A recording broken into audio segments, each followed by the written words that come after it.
नमस्कार। आकाशवाणी जयपुर अजमेर से प्रस्तुत हैं प्रादेशिक समाचार।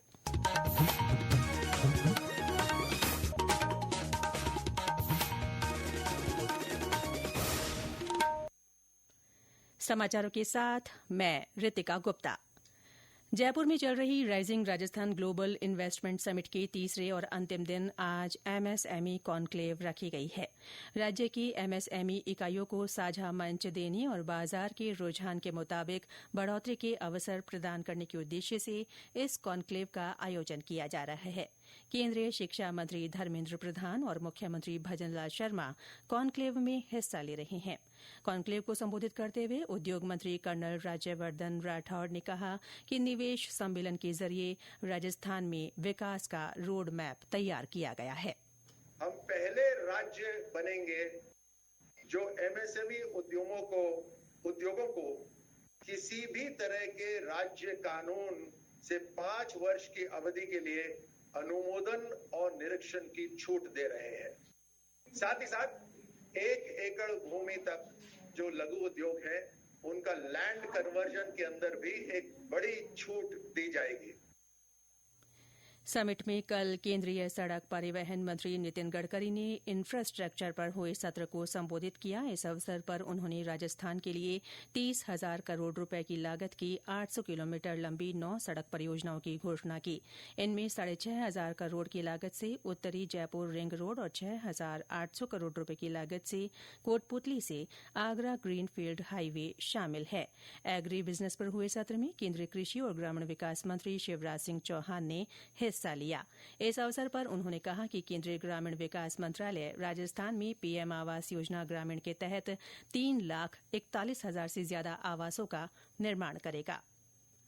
उपराष्ट्रपति जगदीप धनखड़ आज 1 दिवसीय दौरे पर जयपुर आएंगे। उनका जयपुर में एक कौशल विकास केंद्र के उद्घाटन का कार्यक्रम है। ये केंद्र लघु उद्योग भारती की ओर से स्थापित किया गया है। इसमें उद्यमिता विकास, फैशन डिजाइनिंग, ब्लॉक प्रिंटिंग सहित अन्य कई विधाओं का प्रशिक्षण दिया जाएगा।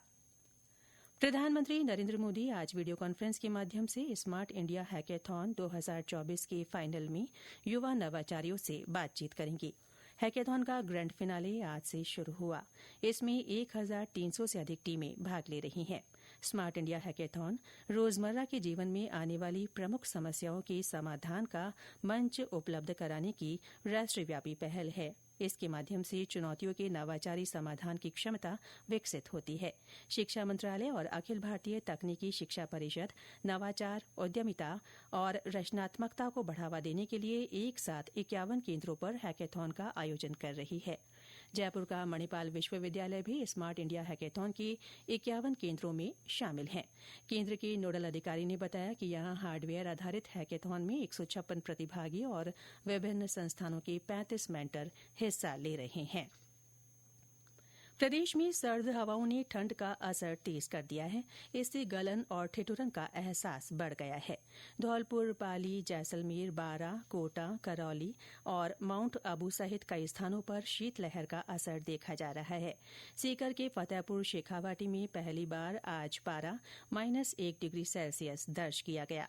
सीकर में 1.5, चूरू में 1.8, हनुमानगढ़ के संगरिया में 2.5, करौली में 3.3 और सिरोही में 4.3 डिग्री सेल्सियस न्यूनतम तापमान दर्ज किया गया। चित्तौड़गढ़, डबोक, बाराकी-अंता, अलवर, भीलवाड़ा और श्रीगंगानगर में भी न्यूनतम तापमान 6 डिग्री सेल्सियस से नीचे रहा। सरहदी जिले जैसलमेर में भी शीतलहर से जनजीवन प्रभावित हो रहा है। सर्दी और कोहरे के बावजूद सुरक्षा प्रहरी 24 घंटे सीमाओं की रक्षा में जुटे हैं। मौसम केंद्र जयपुर ने अगले 2 दिनों तक कई स्थानों पर शीतलहर का दौर जारी रहने की संभावना जताई है। प्रधानमंत्री नरेंद्र मोदी 29 दिसंबर को आकाशवाणी के मन की बात कार्यक्रम में अपने विचार रखेंगे। ये इस मासिक रेडियो कार्यक्रम की 117वीं कड़ी होगी। श्रोता इस महीने की 27 तारीख तक टोल फ्री नंबर 1800-117800 पर कार्यक्रम के लिए सुझाव भेज सकते हैं। इसके साथ ही प्रादेशिक समाचार बुलेटिन समाप्त हुआ। नमस्कार।